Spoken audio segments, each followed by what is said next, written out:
kumain ka muna. Mamaya na po, inay. May pasok na po ako. Balang araw, lalampasan ko rin ang bundok na yan. Good morning, class. Today, we're going to talk about pangarap. Dreams. What do they mean to you? Class, today I want you to tell me your biggest dream. Easy.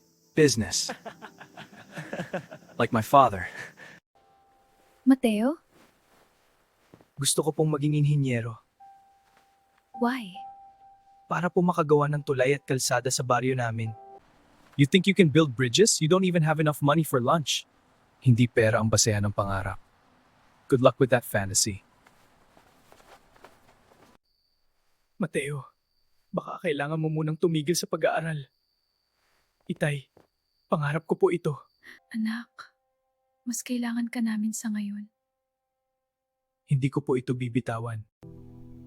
Kung gusto mong maabot ang pangarap, kailangan mong magtiis.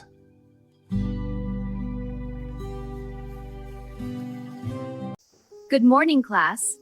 Let's start our quiz and you have 1 hour only to finish the quiz. Hindi ako pwedeng sumuko. 10 minutes left. Thank you, Lord.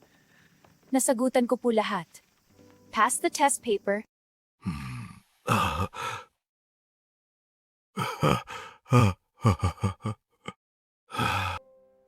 Kailangan ng gamot ng itay. Ako na po ang bahala.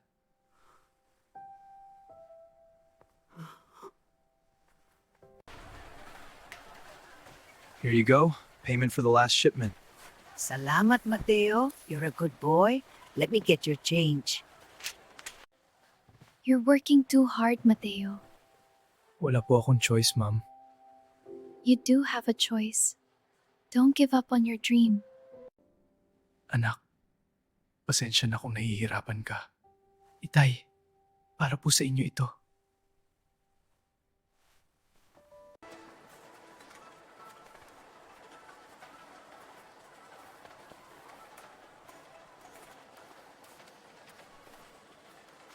Winner, Mateo de la Cruz! Thank you, Lord! No way! Hindi ito pwede!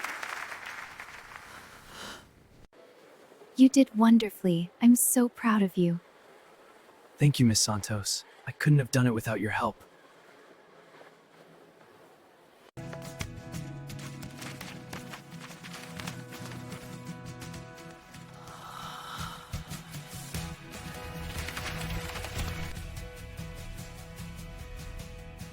Mas mahirap pala sa inaakala ko.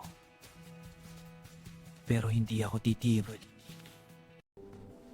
You actually made it. Hindi pa tapos.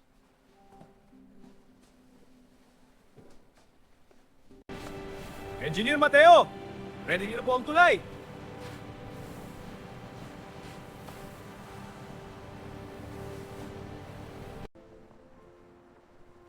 Ito ba ang tulay mo, anak?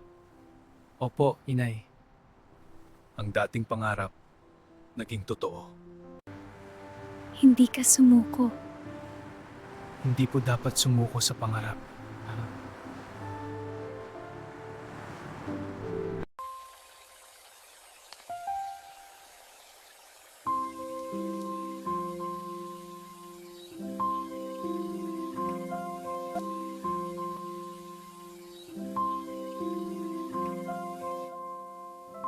Ang pangarap, hindi hinihintay.